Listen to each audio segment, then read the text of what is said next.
Good morning guys. तो कैसे हैं आप सब? आई होप कि सब लोग ठीक होंगे। तो आज के इस विषय में जो है आज के इस पार्ट में हम लोग बात करने वाले हैं कि कंप्यूटर का कितना प्रकार है और ये किस-किस तरीके से मिलकर के बना है और किस-किस जो है आप उद्देश्य से जो है इसको अलग-अलग भागों में बाँट सकते हैं, ठीक है? किसके जो है इस्तेमाल से आप इनको अलग-अलग जो है आप डिवाइड करके रख सकते हैं। तो आज हम कंप्यूटर के सारी पीढ़ियों के बारे में देखेंगे, कंप्यूटर को किस तरीके से हम अलग-अलग कैटेगराइज़ कर सकते हैं, ठीक है? तो अगर आप हमारे चैनल पर नए हैं और हमारे वीडियो को पहली बार देख रहे हैं, तो अगर वीडियो अच्छा लगे तो लाइक ज़रूर कर दीजिए और जितना हो सके अपने दोस्तों को जो है शेयर भी कर दीजिए और हमारे चैनल को भी सब्सक्राइब कर दीजिए और बेल आइकन को ऑल पे सेट कर लीजिए अगर आपको ये कोर्स करना है तो, ठीक है? और ये जो है पार्ट 12 है, यानी कि इससे पहले जो है 11 इसके पार्ट्स जो है ऑलरेडी बन चुके हैं। तो अगर आपने उनको नहीं देखा है तो जाकर के प्रीवियस में आप उसको ज़रूर से ज़रूर देख लें, ठीक है? प्रीवियस में कुल जो है आपके 11 पार्ट्स ऑलरेडी जो है बन चुके हैं, तो आप उनको पहले देखिए और फिर आप इसको देखिएगा, तो आपको ज़्यादा बेनिफिट होगा, ठीक है? तो चलिए हम लोग बिना किसी देर करे जो है नेक्स्ट स्लाइड पे बढ़ते हैं और हमारे चैनल का नाम है डिजिटल ज्ञान, ठीक है? तो आप जो है ऐसे आप यूट्यूब पे डायरेक्टली सर्च करके भी कर सकते हैं, डिजिटल ज्ञान बाय उज्ज्वल कुमार जब तक नहीं लिखिएगा, तो अभी हमारा चैनल उतना जो है फेमस नहीं है कि डायरेक्टली आपके जो है इसके नाम से आ जाएगा, तो आपको बाय उज्ज्वल कुमार इसमें ऐड करके सर्च करना होगा, यदि आपको डायरेक्ट जो है यूट्यूब से अगर इसको देखना है तो, ठीक है? तो चलिए हम लोग नेक्स्ट स्लाइड पे बढ़ते हैं, अपने आज के टॉपिक की ओर। तो आज यहाँ पे देखेंगे कि क्लासिफिकेशन ऑफ कंप्यूटर्स। हम कंप्यूटर को कितनी तरह से जो है कितने वर्गों में बाँट सकते हैं, कितने क्लासिफिकेशन इसके कर सकते हैं और किस बेसिस पे कर सकते हैं, ठीक है? तो नॉर्मली सी बात होगी कि अगर आप एक खिचड़ी पकाओ जो है पढ़े हुए हैं कि कभी आपने डिजिटल कंप्यूटर सुना है, तो कभी आपको सुपर कंप्यूटर सुनने को मिला होगा, कभी मोबाइल फ़ोन, तो कभी आप जो है मतलब अलग-अलग चीज़ें हमें सुनने को मिलता है। जैसे कि डिजिटल फ़ोन आपको सुनने को मिलेगा, सुपर कंप्यूटर्स आपको सुनने को मिला होगा, ठीक है? तो आप सोच रहे होंगे कि ये डिजिटल कंप्यूटर अलग है, सुपर कंप्यूटर अलग है, ठीक है? और ये जितने भी मोबाइल कंप्यूटर है, तो ये आपके अलग हैं, तो ऐसा कुछ नहीं है, ठीक है? तो हम लोग जो है चलिए बढ़ते हैं हम लोग अपने क्लास की तरफ। तो यहाँ पे आप लोग को दिख रहा है कि आप जो है इसको नॉर्मली आप 4 बेसिस पे इसको अलग-अलग जो है कैटेगराइज़ कर सकते हैं, अलग-अलग जगहों पे इसको रख सकते हैं, ठीक है? जैसे में आप लोग देख रहे हैं कि on the basis of generation, ठीक है? On the basis of generation यानी कि जनरेशन पीढ़ी के आधार पर आप कंप्यूटर को जो है 5 भागों में कैटेगराइज़ कर सकते हो। Categorise number 1 first generation, 2 second generation, third third generation, 4 fourth generation और 5 फिफ्थ जनरेशन, ठीक है? तो ये हमने किसे करा तो जनरेशन के बेस्ड पर करा, ठीक है? इसकी पीढ़ियों के बेस्ड पर करा, ठीक है? नेक्स्ट जो है हम लोग डिवाइड करने वाले देखिए on the basis of data processed, ठीक है? इसके डेटा प्रोसेसिंग या इसके कार्य करने की जो बोल सकते हैं कि जो प्रक्रिया है, जो एक्टिविटी है, ठीक है? उसको हम बोलेंगे कि on the basis of data processing. Data processing के आधार पर अगर हम देखें कि कंप्यूटर को कितने भागों में हम डिवाइड कर सकते हैं, तो इन 3 पार्ट्स आप पहला देख सकते हो यहाँ पे एनालॉग कंप्यूटर, ठीक है? नंबर 2 डिजिटल कंप्यूटर, यहाँ पे नंबर 3 और हाइब्रिड कंप्यूटर। एनालॉग कंप्यूटर जो होता है ये जो है आपका मैकेनिकल पार्ट्स होते हैं जो कि किसी भी मात्रा या फिर बोल सकते हैं मापन को एक सुई में या फिर जो है बोल सकते हैं कि एक फिजिकल जो है इंडिकेटर के माध्यम से आपको शो करता है। जैसे कि आपका वेटिंग मशीन हो गया, ओडोमीटर हो गया, ठीक है? आपका जो है एनालॉग वॉच हो गया, तो ऐसे सारे ऐसे मशीन्स हैं, ठीक है? जिसका जो है अगर हम देखें तो उसका जो है मापन, जिस भी आप इकाई की मापन कर रहे हैं या तुलना कर रहे हैं, तो उसका मापन जो है आपको भौतिक रूप में दिखाई देता है। तो वैसे जैसे थर्मामीटर को भी हम एनालॉग कंप्यूटर के अंदर में रख सकते हैं, ठीक है? क्योंकि वो भी इंडिकेट कैसे करता है, तो नंबरिंग से इंडिकेट करता है, ठीक है? लिखा हुआ कोई डिजिटल चीज़ उसमें नहीं दिखता है, आपको सारी फिजिकल चीज़ ही होती हैं उसमें, ठीक है? सेकंड जो देखते हैं हम लोग डिजिटल, ठीक है, इसको बोलते हैं डिजिटल कंप्यूटर। तो डिजिटल कंप्यूटर वैसे सारे कंप्यूटर्स को बोलेंगे जो कि किसी भी मापन या फिर बोल सकते हैं कि किसी भी प्रकार के डेटा को जो है डिजिटल रूप में दिखाई दे रहा है। जैसे कि अभी हम लोग जो वर्क कर रहे हैं, यहाँ पे आप लोग जो देख रहे हैं, ये क्या है, आपका डिजिटल है, ठीक है। पूरी तरह से हम जो भी पढ़ा रहे हैं आपको डिजिटल पढ़ाई कर रहे हैं, और इसीलिए काफी सोच समझ करके हम जो है चैनल का नाम भी रखे थे डिजिटल ज्ञान बाय उज्जवल कुमार, ठीक है। क्योंकि ये सारा जो है पढ़ाई हम लोग डिजिटल करने वाले हैं, ठीक ना। तो काम के बेस पे नाम रखना ज्यादा बेटर है। तो यहाँ पर देख रहे हैं कि एनालॉग कंप्यूटर और डिजिटल कंप्यूटर दो अलग-अलग प्रकार के कंप्यूटर हैं। लेकिन जो हाइब्रिड कंप्यूटर है, इन दोनों का जो है मेल है, ठीक है।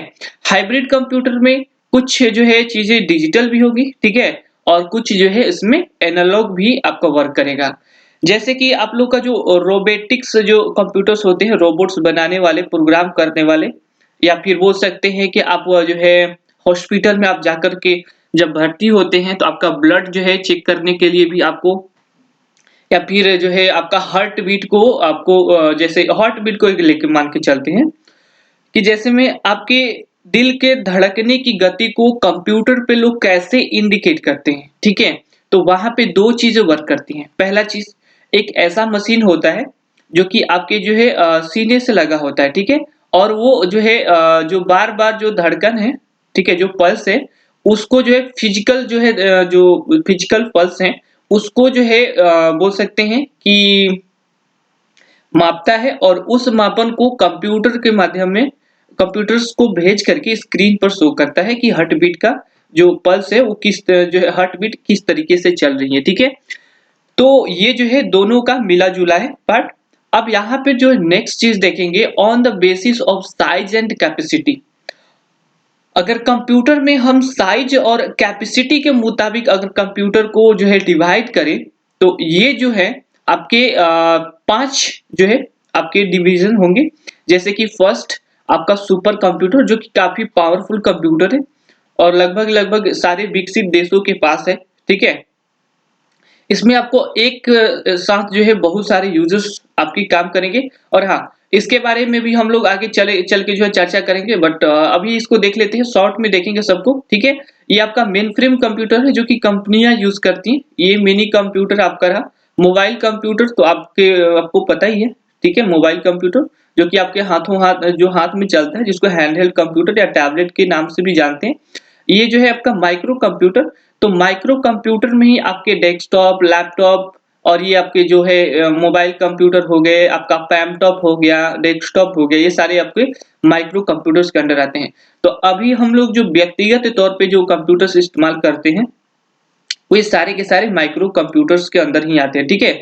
माइक्रो कंप्यूटर्स के जो पार्ट्स हैं, तो वो लोग हम सब यूज करते हैं, ठीक है। अब जो है देखेंगे कि पर्पस के आधार पर, ठीक है, on the basis of purpose, उद्देश्य के आधार पे हम इसको कंप्यूटर को जो कैटेगराइज्ड अभी तक किए गए हैं उसको हम किस भाग में बांट सकते हैं, किन दो चीजों में। तो इसको हम दो चीजों में बांटते हैं। पहला जो होता है आपका स्पेशल पर्पस और दूसरा होता है आपका जनरल पर्पस, ठीक है। तो यहाँ पे आपको स्पेशल पर्पस कहने का मतलब कि वैसे कंप्यूटर्स जिसका इस्तेमाल जो है किसी खास कार्य के लिए किया जाता हो, ठीक है। वैसे कंप्यूटर्स जिसका इस्तेमाल किसी खास कार्य के लिए किया जाता है, जैसे कि मौसम विज्ञानी, तो वहां पे उनके पास वैसे कंप्यूटर्स होंगे जो कि मौसम से संबंधित जो है आपको जानकारी देते रहे, पल पल की खबरें देती रहे, है ना। और जनरल पर्पस जो है आपको नॉर्मली कोई भी जो है व्यक्ति इसका इस्तेमाल कर सकता है, जो कि जनरल पर्पस के लिए हो, सामान्य पर्पस हो, कॉमन उसका पर्पस हो, कोई भी व्यक्ति इस्तेमाल करे, बस नॉलेज के लिए बात बोल सकते हैं, या फिर काम निकालने के लिए। एक नॉर्मल पर्पस यानी कि सामान्य उद्देश्य के लिए कंप्यूटर बनते हैं, और किसी एक खास उद्देश्य के लिए, जैसे हर एक देश की जो सेना है, ठीक है, सेना भी अपने खास पर्पस के लिए कुछ ऐसे जो है कंप्यूटर्स का इस्तेमाल करती है। ये पर्सनल डेटा को जो है सिक्योर करके रखने के लिए इस्तेमाल किया जाता है, ठीक है। तो चलिए हम यहाँ पे देखते हैं, हम लोग जनरेशन के बेसिस पर देखेंगे कि कंप्यूटर को 5 पार्ट्स में किस तरीके से बांटा गया था, ठीक है। हालांकि इसके बारे में भी हम थोड़ा बहुत यहाँ पे थोड़ा डिस्कस कर लेंगे तो और ज्यादा बेटर होगा, ठीक है। देखिए, जो फर्स्ट जनरेशन के कंप्यूटर्स हैं, ये जो है आपके साइज में बहुत ही ज़्यादा बड़े, लगभग आपको पूरे कमरे में जो है भर जाए, इतना ज़्यादा इसके पार्ट्स होते हैं, ठीक है? टनों में, ठीक है? आज के जो लैपटॉप्स, डेस्कटॉप आपको मिलेंगे, आपको केजी में तो आप नहीं मापेंगे, ठीक है? तो अगर मापेंगे भी तो आपका बहुत कम जो है काफ़ी कम वेट होगा, अपेक्षाकृत आपका फर्स्ट जनरेशन आप सोच सकते हैं कि बहुत बड़े, ठीक है? बहुत बड़े बिल्डिंग में ये जो है कंप्यूटर अटने में भी जो है उसमें बोल सकते हैं रखने में परेशानी होती ही थी। बिजली का बहुत ज़्यादा ही खपत होता था और इसका जो सर्किट जो मेन पार्ट हुआ करता था वो वैक्यूम ट्यूब हुआ करता था और वैक्यूम ट्यूब्स होने की वजह से उसमें काफ़ी ज़्यादा गर्मी जो है उत्पन्न होती थी, ठीक है? सेकंड जनरेशन का जो कंप्यूटर है, इसमें जो है इस्तेमाल किया गया मेन पार्ट जो होता है ट्रांजिस्टर था उस टाइम, ठीक है? और इसके बाद जब आप यहाँ पे बढ़ेंगे थर्ड जनरेशन में तो इसमें आपको आईसी चिप इंटीग्रेटेड सर्किट जो है आईसी चिप्स जो है इसमें इस्तेमाल करा गया था और ये इसको जो है थर्ड जनरेशन। लेकिन एक बात तो इसमें है कि जैसे-जैसे जनरेशन बढ़ता गया वैसे-वैसे कंप्यूटर जो है छोटा होता गया, उसकी कैपेसिटी जो है बढ़ती गई और कार्य करने की क्षमता और मेमोरी याददाश्त उसकी जो है और ज़्यादा अच्छी होती गई, ठीक है? इसके बाद फोर्थ जनरेशन में हमारा जो है माइक्रो प्रोसेसेस का निजात हो चुका था उस समय में।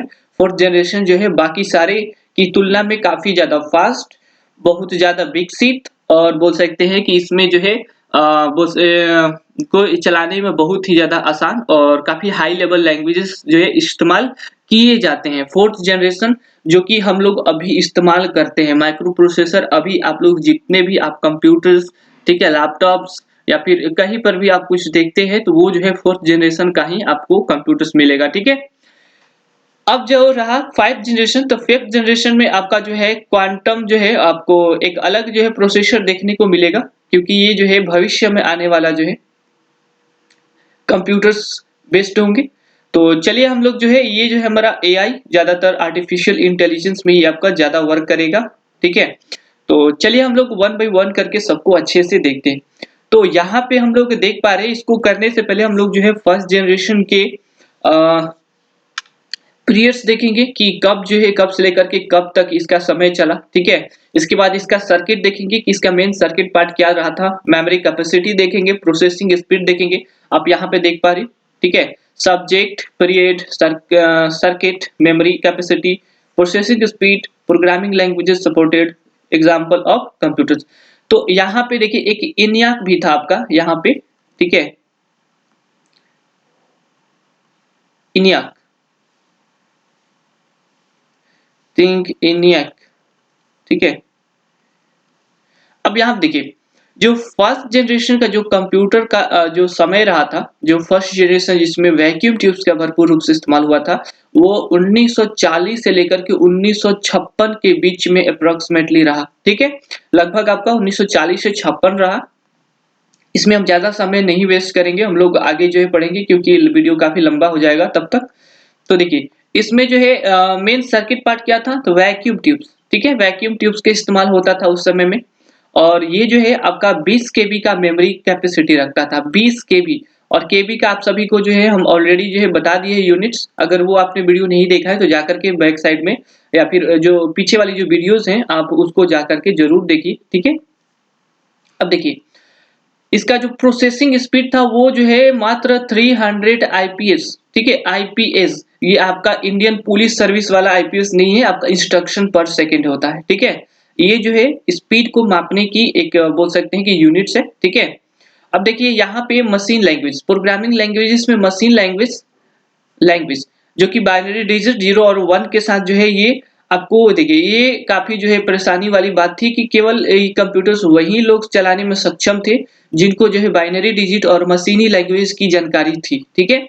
इसके बाद इसमें जो है आने वाले जो ENIAC, ठीक है? और UNIVAC ये 2 जो है ऐसे कंप्यूटर है या फिर आप ऐसे बोल सकते हैं कि दुनिया के सबसे पहले जो है कंप्यूटर्स का नाम बताइए तो ये जो है आपका डिजिटल कंप्यूटर्स का नाम बताइए तो ये आपका डिजिटल कंप्यूटर में आपका रहेगा, ठीक है?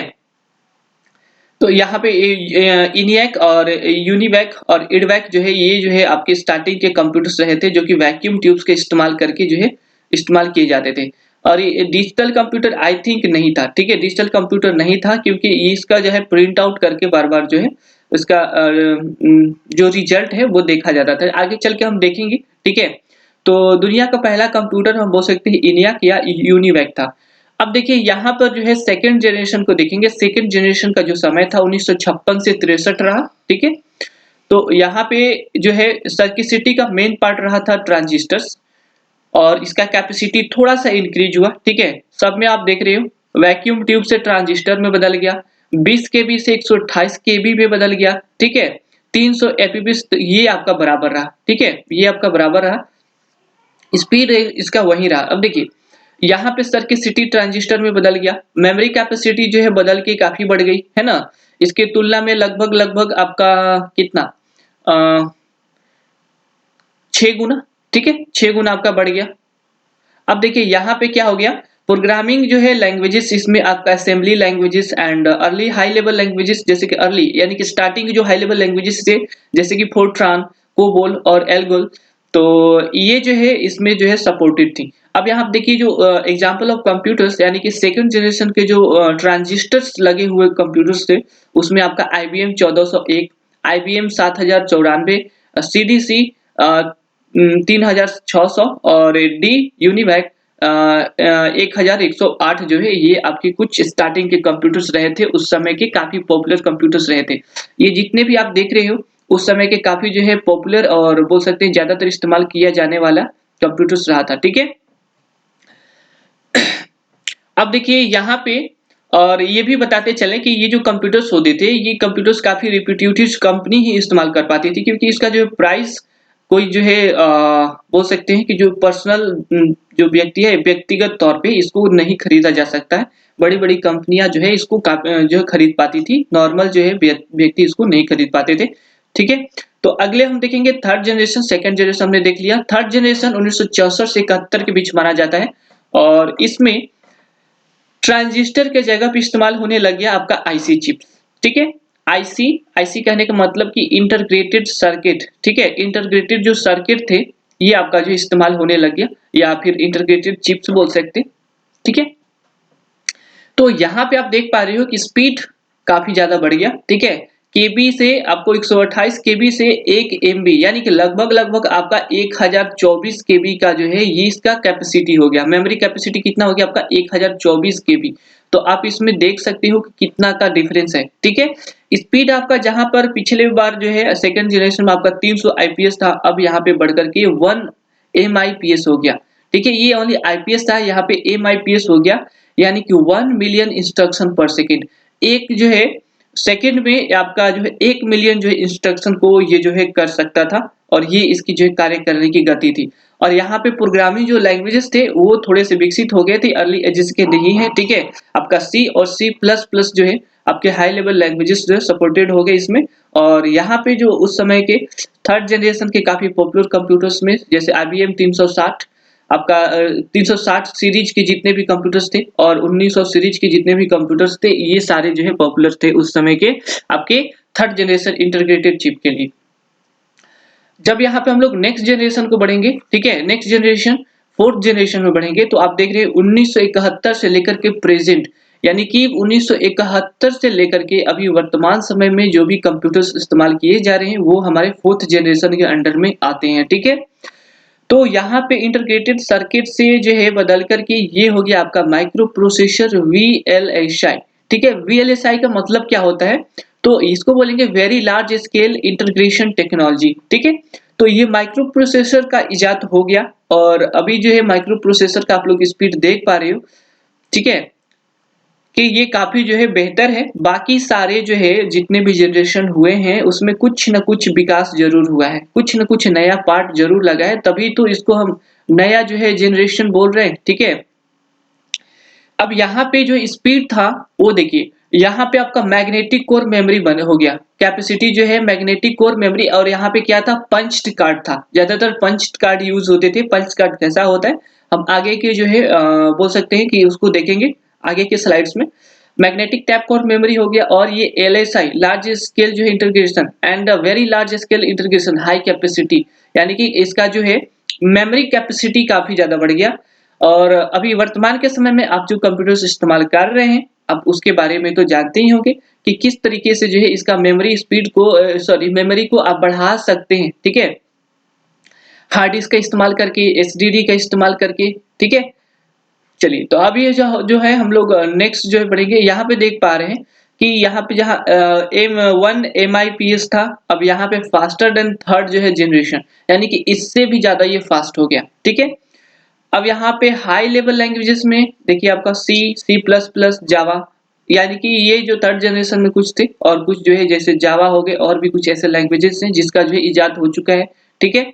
जैसे कि रूबी है, पाइथन है, बहुत सारे अभी डॉट नेट है, ठीक है? PHP है, जावास्क्रिप्ट है और भी सारे जो है हाई लेवल लैंग्वेजेस जो है इजाद हो चुके हैं अब तक। अब देखिए यहाँ पर जो है आपका एग्जाम्पल में जो कंप्यूटर्स थे, अभी फिलहाल के जो कंप्यूटर्स हैं वो आपके पेंटियम चिप्स के लिए हैं, ठीक है? जो पेंटियम इंटेल कोर हो गया, मल्टीमीडिया जो है ये मल्टीमीडिया सपोर्टेड हो गए। अब जो है आपका जो फिफ्थ जनरेशन है, ये आपका फिफ्थ जनरेशन भविष्य में आने वाला है। जैसे कि फिफ्थ जनरेशन में आप देख पा रहे हो प्रेजेंट से लेकर के बायोट, ठीक है? यानी कि वर्तमान समय से लेकर के आगे आने वाले समय में जो इजाद होगा वो जो है, अब यहाँ पे देखिए माइक्रो प्रोसेसर जो है VLSI यानी कि वेरी लार्ज स्केल इंटीग्रेशन था, लेकिन अब जो है स्टार्ट होगा वो जो है आपका माइक्रो प्रोसेसर ही होगा, ठीक है? लेकिन ये जो है ultra large scale integration technology के ऊपर जो है डिपेंड रहेगा, ठीक है? अल्ट्रा लार्ज यानी कि मतलब वर्तमान समय में जो आप कंप्यूटर देख रहे हैं उससे काफी ज्यादा, ठीक है? बहुत ही ज्यादा जो है फास्टर, बहुत ज्यादा कैपेसिटी वाला बोल सकते हैं और इसमें जो है पहले की अपेक्षा और भी ज्यादा हाई जो है लेवल लैंग्वेजेस का इस्तेमाल होने वाला है, ठीक है? और memory capacity ultra large scale जो है इंटीग्रेशन है, आप इस चीज को ध्यान रख लेना, ठीक है? LSI large scale integration, VLSI जो है very large scale integration technology, या फिर बोल सकते हैं ULSI ultra large scale integration. और ये जो था ये बाकी सारे की अपेक्षा जो है बहुत ही ज्यादा जो है बोल सकते हैं प्रोसेसिंग स्पीड बहुत ही ज्यादा फास्ट है, ठीक है? हाई लेवल लैंग्वेज में देखिए ऑल द हायर लैंग्वेजेस, जैसे कि आपका ये जितने भी हाई लेवल लैंग्वेजेस जो है, ठीक है? ये सारे के सारे इसके अंडर जो है रहेंगे, जैसे C++, जावा, ये जितने भी, ठीक है? न्यूरल हो गया, नेटवर्क्स हो गया, और भी हो सकते हैं कि भविष्य में जो हाई लेवल लैंग्वेजेस का जो है अगर खोज किया जाए, ठीक है, बनाया जाए, तो वो भी जो है आपको जो है फिफ्थ जनरेशन के कंप्यूटर्स में आपको रखी जाएंगी या फिर इसी में आपको जो है मिलेंगी, ठीक है? एग्जाम्पल ऑफ कंप्यूटर्स में अगर आप देखें तो एग्जाम्पल ऑफ कंप्यूटर्स में ये किस तरीके के कंप्यूटर्स इस्तेमाल किया जाए, जैसे कि आर्टिफिशियल इंटेलिजेंस, ठीक है? आर्टिफिशियल इंटेलिजेंस के बारे में एक अलग वीडियो जरूर बनाना चाहिए और मैं इसके बारे में एक अलग वीडियो बनाऊंगा भी, आर्टिफिशियल इंटेलिजेंस क्या है, किस तरीके से वर्क करता है, ठीक है? जिसका जो है इस्तेमाल रोबोटिक्स यानी कि रोबोट्स को बनाने या उसको जो है रोबोट्स को प्रोग्राम करने के लिए किया जा रहा है, ठीक है? और वर्तमान समय में आपको YouTube पे ऐसे कई सारे जो है रोबोटिक्स वीडियोस मिल जाएंगे जो हम और आपके जैसे जो है देखने में लगेंगे, ठीक है? और बातें भी हमारी ही तरह करेंगे, आपके जो है सही सही जवाब देंगे और उनको काफी जो है सारा एक कंप्यूटर है, ह्यूमन कंप्यूटर मान के चलते हैं, ह्यूमन कंप्यूटर है और वो कंप्यूटर की तरह ही सारे काम जवाब वगैरह सब दे सकती है, ठीक है? आई थिंक जो है एक नाम है सोफिया, ठीक है? आप उसको जाकर के यूट्यूब पे जाकर सर्च कर सकते हैं, सोफिया जो रोबोट है, एक लेडी का नाम है, ठीक है? लेडी रोबो है। तो चलिए हम लोग जो है नेक्स्ट स्लाइड पे बढ़ते हैं बिना किसी देर करे। तो इसमें तो काफी ज्यादा समय लग गया, तो आई होप कि नेक्स्ट स्लाइड में कुछ ज्यादा समय न लगे, ठीक है? अब देखिए यहाँ पे जो हम लोग पढ़ रहे थे फर्स्ट जनरेशन के कंप्यूटर्स, तो हम वन बाय वन करके सभी पढ़ेंगे। अभी हम लोग जनरेशन के बेस्ड पर जो है 5 पार्ट्स के देखेंगे, ठीक है? इसके बाद जो है जो भी आपके जो जिस बेस पे भी आपके कंप्यूटर डिवाइड करेंगे उन सभी को भी देखेंगे बारी बारी से। अभी हम लोग देखेंगे फर्स्ट जनरेशन के। तो ये कब से कब माना जाता है? 1940 से जो है 60, ठीक है? यानी कि ये जो है आपका 16 साल का जो है इसमें गैपिंग है, 16 ईयर का, 16 इयर्स का इसमें गैपिंग आपको रहेगा, ठीक है? देखिए तो इसमें जो इस्तेमाल करा गया क्या क्या चीजें हैं, क्या क्या इसमें कमियां थी कि जो है सेकेंड जनरेशन को जाना पड़ा। देखिए the first generation of computers used vacuum tubes, ठीक है? Vacuum tubes for circuitry and magnetic drum for memory, ठीक है? तो फर्स्ट जनरेशन के जो कंप्यूटर्स थे वो जो है बोल सकते हैं सर्किसिटी के लिए जो है यानी कि जो सर्किट के लिए जो मेन पार्ट का इस्तेमाल हुआ था उसमें यूज हुआ था वैक्यूम ट्यूब्स, ठीक है। और मेमोरी के लिए इस्तेमाल किया गया था मैग्नेटिक ड्रम। और ये आप बोल रहे वैक्यूम ट्यूब, तो वैक्यूम ट्यूब आपको यहाँ पे देखने को मिल रहा है, ठीक है। वैक्यूम ट्यूब किस तरीके से होती है, कैसा दिखती है, जैसे कि देखिए ये आपका कंट्रोल ग्रिड है जो आपको दिख रहा है, ये आपका ग्लास ट्यूब है, ये जो बड़ा सा, ठीक है। यहाँ पे आपको कैथोड और यहाँ पे आपको दिखेगा एनोड, ठीक है। तो इस तरीके से इसमें जो है काफी ज्यादा हाई जो है वोल्टेज सप्लाई करने के बाद जो है ये वर्क करती थी। और वैक्यूम ट्यूब्स को जब हाई वोल्टेज जो है दिया जाता था तो ही इसमें वर्क करती थी, ठीक है। तो इसमें बहुत ज्यादा कैपेसिटी जो है इलेक्ट्रिसिटी का इस्तेमाल होता था, ठीक है। अब देखिए यहाँ पे जो मैग्नेटिक ड्रम है, मैग्नेटिक ड्रम का इस्तेमाल जो है मेमोरी के लिए इस्तेमाल किया जाता था, यानी कि बोल सकते हैं कि इसमें जो है बोल सकते हैं कि कुछ डॉक्यूमेंट तो नहीं बोल सकते, कुछ डेटा को सेव करने के लिए, सुरक्षित करके रखने के लिए इस्तेमाल करा जाता। चलिए हम जो है नेक्स्ट स्लाइड पे बढ़ते हैं। नेक्स्ट स्लाइड है, यहाँ पे हम देखेंगे, देखिए जो फर्स्ट जनरेशन के कंप्यूटर, देखिए फर्स्ट जनरेशन, पॉइंट कहाँ गया, ठीक है यहाँ है। First generation computers relied on machine language, ठीक है। जो पहली पीढ़ी के कंप्यूटर ऑपरेशन करने के लिए मशीनी भाषा पर निर्भर थे। The lowest level programming language understood by the computer, ठीक है। जो फर्स्ट जनरेशन के कंप्यूटर थे वो मशीन लैंग्वेज का इस्तेमाल करते थे, जो कि जो है लोएस्ट लैंग्वेज प्रोग्रामिंग लैंग्वेज है, ठीक है, जो कि इसके द्वारा समझा जाता था। तो जब ये लोएस्ट लेवल प्रोग्रामिंग लैंग्वेज को समझता था, मशीनरी लैंग्वेज को समझता था, तो मशीनरी लैंग्वेज में ही आपको इससे जो है संवाद करना पड़ेगा। क्योंकि आप देखिए जो व्यक्ति, मान के चलते हैं दो व्यक्ति हैं, कोई एक जो है बोल सकता है कि हिंदी बोलता है और कोई जो है तमिल बोलता है, ठीक है। तो आप जो है दोनों में संवाद नहीं हो सकता, या तो आपको भी तमिल सीखना पड़ेगा या फिर इस व्यक्ति को भी हिंदी सीखना पड़ेगा, तो ही जाकर के जो है काम बनेगी, है ना। संवाद करने के लिए एक दूसरे को उसकी भाषा समझना जरूरी है। तो यहाँ पे कंप्यूटर जो था वो मशीनरी लैंग्वेज समझता था, और मशीनरी लैंग्वेज जो है आपके बाइनरी डिजिट में होते हैं। तो कोई ऐसा इंसान ही उसे चला सकता था जो कि उसके बारे में जानता हो, ठीक है। The lowest level programming language understood by computer to perform operations, देखिए ऑपरेशन को परफॉर्म करने के लिए, कार्य निर्देश को, and they could only solve one problem at a time.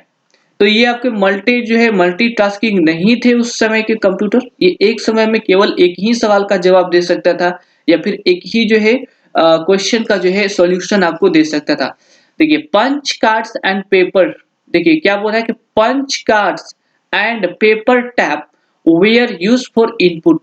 और इसमें इनपुट करने के लिए, ठीक है, इसमें इनपुट करने के लिए आप यहाँ पे देख पा रहे हो, यहाँ पे आपको कुछ 0, इसके बाद 1 1 1, यहाँ पे 2 3 4 5 6, इसमें नंबरिंग दिया गया है, आप देख रहे हो यहाँ पे 0 1 2 3 4, ठीक है, 5 6 7 8 9।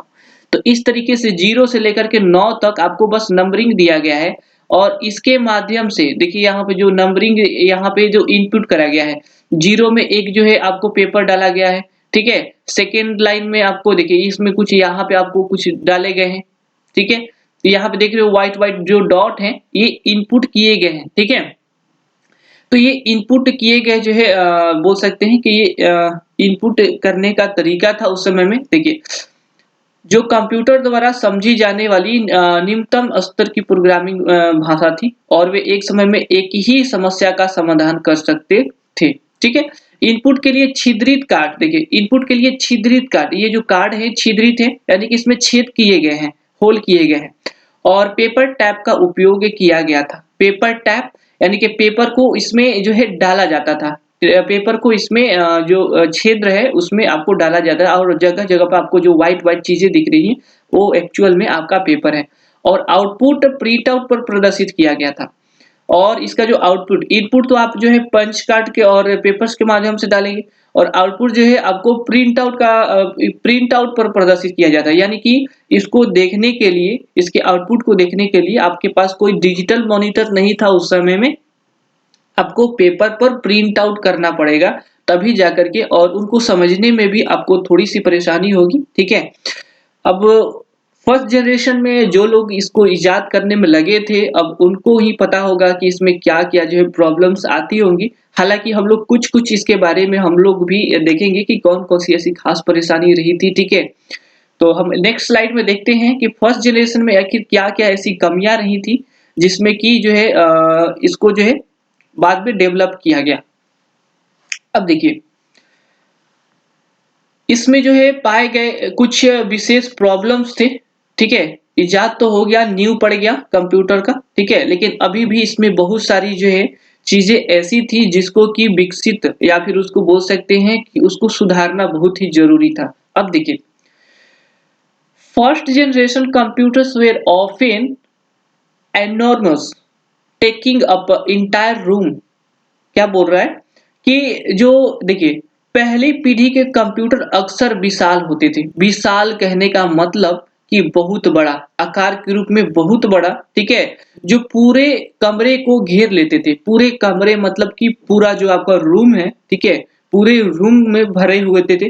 सारे पार्ट्स जो है इसके भरे पड़े रहते थे। They were very expensive to operate, ठीक है?